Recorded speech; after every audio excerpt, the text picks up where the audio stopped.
கணவருடைய பூர்வீக சொத்தை பொறுத்த மட்டும் இரண்டாம் தாரத்துக்கோ அவங்க வாரிசுகளுக்கோ சொத்துல பங்கு உண்டா அப்படிங்கிறதுக்கான வீடியோ தான் இது.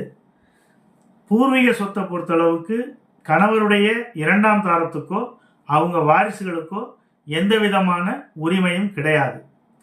எப்போ அவங்களுக்கு உரிமை கிடைக்கும் அப்படின்னு பார்த்தோம்னா, ஒருவேளை பூர்வீக சொத்தை பிரிக்கும் போது கணவர் அவர் ஒரு வாரிசுதாரர், மூத்த தாரத்துக்கு 2 பசங்க இருக்காங்கன்னா அவங்களும் 2 வாரிசுதாரர்.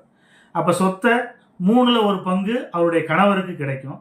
ஒருவேளை அந்த கணவர் நினைச்சாருன்னா அவங்க 2ஆம் தாரத்துக்கோ இல்லை அவங்களுடைய வாரிசுக்கோ அதை எழுதி வைக்க முடியும். ஒருவேளை அவர் எழுதி வைக்காம இறந்துட்டாரு அப்படின்னா அந்த சொத்துல 2ஆம் தாரத்துக்கும் உரிமை இருக்கும், 2ஆம் தாரத்தோட பசங்களுக்கும் உரிமை இருக்கும், முதல் தாரத்தோட பசங்களுக்கும் உரிமை இருக்கும் அப்படிங்கிறத தெரிஞ்சு